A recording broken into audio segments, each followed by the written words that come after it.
सभी श्रोता से साहिब बंदगी। हमारा सांसारिक परिचय।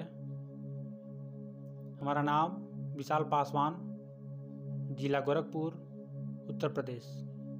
ये केवल सांसारिक परिचय है। हमारा नाम नहीं हो सकता है। जितने सुनने वाले व्यक्ति हैं, जितने सुनने वाले भाई हैं, उनका भी नाम नहीं है। यह केवल नाम इस शरीर का है, आपका नाम नहीं है। आप कोई आकार में नहीं है कि आपका नाम हो सके। आप कोई वस्तु नहीं है कि जो आपका नाम हो सके। ये आपका जिस परिचय पर, जिस स्थान पर आते हैं, यह आपका कुछ समय के लिए स्थान है, कुछ समय के लिए जगह है, इसलिए इसका परिचय नहीं है। ये संसार का परिचय है। जो परम का परिचय है, जो स्वयं का परिचय है, वो परिचय आपका भीतर है। उसका एहसास करना पड़ता है, अपने जीवन में स्थिर होना पड़ता है।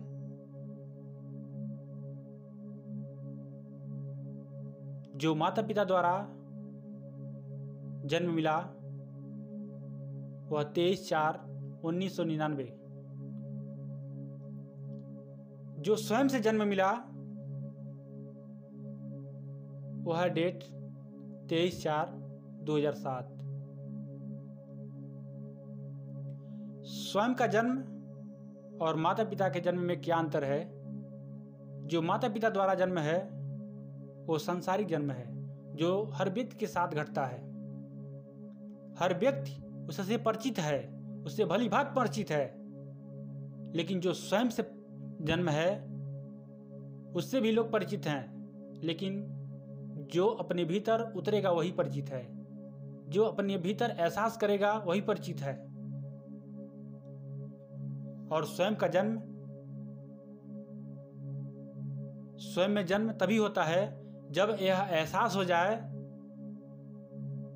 कि हम वही हैं जिसको पा करके हमारा जीवन धन्य हो गया। जो एक है, जो विराट है, जो अनंत है, जो अविनाशी है, हम वही हैं। जब ऐसा एहसास हो जाए तो आपका स्वयं में एक जन्म हो जाता है। जहां पर स्त्री और पुरुष का कोई भेद नहीं है, ऐसा एहसास हो गया, वही आपका स्वयं का जन्म है। जो संसार का जन्म है वहां पर स्त्री और पुरुष का भेद पूर्ण रूप से होता है। लेकिन जो स्वयं का जन्म है वहां पर कोई भेद नहीं है, कोई स्त्री पुरुष का भेद नहीं है, कोई स्त्री पुरुष का जिक्र नहीं है। अपने जीवन में अगर स्वयं में जन्म लेना है तो अपने भीतर उतरना पड़ेगा। जन्म भी दो प्रकार के होते हैं, मृत्यु भी दो प्रकार की होती है। जो जन्म हमने दो प्रकार का समझा दिया, एक माता पिता द्वारा, एक स्वयं के द्वारा। जो माता पिता का द्वारा है वह सांसारिक जन्म है। जो स्वयं का जन्म है वह आध्यात्मिक जन्म है, यानी होश का जन्म है, उस स्वयं का जन्म है। जो जन्म स्वयं से होता है वो अद्भुत होता है। अब रह गई बात, मृत्यु दो है। कौन कौन? एक होश का, एक बेहोशी का। जो बेहोशी का मृत्यु है अधिकतम लोगों के साथ घटता है। उसको देखने वाले भी उससे परिचित हैं। हाँ, फला के साथ ऐसा हुआ, इससे वो परिचित हैं। इसलिए जो बेहोशी का मृत्यु है वह अधिकतम लोगों के साथ या बहुत ज्यादा लोगों के साथ यह घटता है। ये बेहोशी का मृत्यु है। अगर आपका जीवन बेहोश में बीत रहा है तो आप अंतिम समय में भी बेहोश में जाएंगे। अगर आपका खोजने का तौर तरीका सही था, आप अपने मार्ग पर चल रहे थे, आपको परम का बोध भी हो गया है, स्वयं का बोध भी हो गया है, तो अंत समय में आप होश पूर्वक जाएंगे। वो है होश का मृत्यु, जिसको समाधि कहते हैं।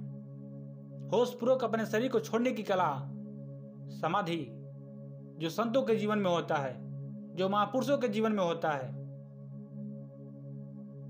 महापुरुषों का जीवन हर व्यक्ति को संकेत दे रहा है कि हमें भी वैसा ही जीना चाहिए, हमें भी वैसा ही चलना चाहिए, हमें भी उसका एहसास करना चाहिए। जिससे इसका एहसास करके महापुरुषों ने होशपूर्वक अपने शरीर को छोड़ दिया। चाहे भगवान बुद्ध हो, चाहे वो संत कबीर जी हो, चाहे कोई भी महापुरुष हो, जैसे उन्होंने अपने जीवन में होशपूर्वक अपने शरीर को छोड़ा, वैसे ही आपको भी छोड़ने की जरूरत है। जो आपका परिचय है, जिस परिचय पर आप लड़ जाते हैं एक दूसरे से, वो आपका परिचय नहीं है, वह आपका नाम नहीं है। वह केवल लोग संबोधित करके आपको बुलाते हैं, आपको इशारा देते हैं, आपको संदेश देते हैं। लेकिन वास्तव में आप जब तक यहाँ का धरती का मेहमान है, जब तक नीचे का मेहमान है, जब तक जी खा रहे हैं, तब तक उसको केवल संबोधित करने के लिए दिया गया है। लेकिन पूर्ण रूप से परिचय आपका नहीं है। वह जो आपका परिचय है वह कुछ और है, कुछ अद्भुत है। आप अपने जीवन में मात्र 3 प्रश्न का एहसास कर लीजिए, आप एक संत का जीवन जीना शुरू कर देंगे। वह मात्र 3 प्रश्न है। पहला प्रश्न, आप कौन हैं? दूसरा प्रश्न, आप कहाँ से आए हैं? तीसरा प्रश्न, आप कहाँ जाएंगे? आप कौन हैं, इसका एहसास हो गया कि आप हम कौन हैं। जब एहसास हो गया कि आप कौन हैं, तो वहीं पर आपका एक नया जन्म हो गया, वहीं पर एक नया एहसास हो गया, एक नया जीवन हो गया, एक होश का जीवन हो गया। और आप कहाँ से आए हैं इसका भी एहसास हो गया, तो आप अपने जीवन को बहुत अच्छे से समझ जाएंगे और अंत समय में अपने शरीर को छोड़ देंगे। आप कहाँ से आए हैं, कहाँ जाएंगे, इन दोनों का प्रश्न का समाधान मिल गया, तो आप अपने अंत समय में होशपूर्वक अपने शरीर को छोड़ देंगे। जीते जी अपने शरीर को छोड़ देंगे। इसलिए अपने जीवन में एहसास कर लीजिए, अगर बेहोश में आना आपके बस में नहीं है, तो होश में जाना यह आपके बस में है। यह आपके हाथ का है, यह आपका हाथ का खेल है, यह आपका अनुभव का खेल है। अगर बेहोश में आपका आने का हाथ में नहीं है, एहसास नहीं है, तो आप होश पूर्वक जा सकते हैं, या आपके हाथ में है। ये स्वयं का हाथ में है। अगर आपका जन्म बेहोशी में हुआ है, तो आप होश पूर्वक होकर के जा सकते हैं, स्वयं में जन्म ले सकते हैं, होश पूर्वक हो सकते हैं। यह आपके हाथ में है। यह आपका जीवन है कि आप कैसा जीते हैं, यह आप पर निर्भर करता है। हमने इस आइडियो में यही चीज बताने का प्रयास किया है कि जो जन्म है वो भी 2 है, जो मृत्यु है वो भी 2 है। जो जन्म है एक होश का, एक बेहोश का, जो मृत्यु है एक होश का, एक बेहोश का। मृत्यु केवल एक पड़ाव है कि एक शरीर छूटा, एक शरीर मिला। लेकिन इन पड़ावों से, इन जन्म मरण से मुक्त हो जाना, वो स्वयं में एक जन्म लेना है, स्वयं में एक क्रांतिकारी बनना है, स्वयं में परिवर्तन होना है। तभी आप समाधि की अवस्था में के रास्ते जा पाएंगे, या समाधि होगा। जिस व्यक्ति का समाधि होता है, कहने का मतलब जो अपने शरीर को होशपूर्वक छोड़ा, उसी के जीवन में समाधि होता है, और वही जन्म मरण से मुक्त होता है। जो संसारी गति को प्राप्त हुआ, वो जन्म मरण से मुक्त नहीं होता है। इसलिए आपको भी एहसास करने की जरूरत है, अपने जीवन को समझने की जरूरत है। अगर बेहोश में आए हैं तो होश में जाने की आवश्यकता आपको है। अगर बेहोश में आए हैं तो होश पूर्वक जाने की आवश्यकता आपको है। होश पूर्वक जा सकते हैं, ये आपके हाथ में है। साहिब बंदगी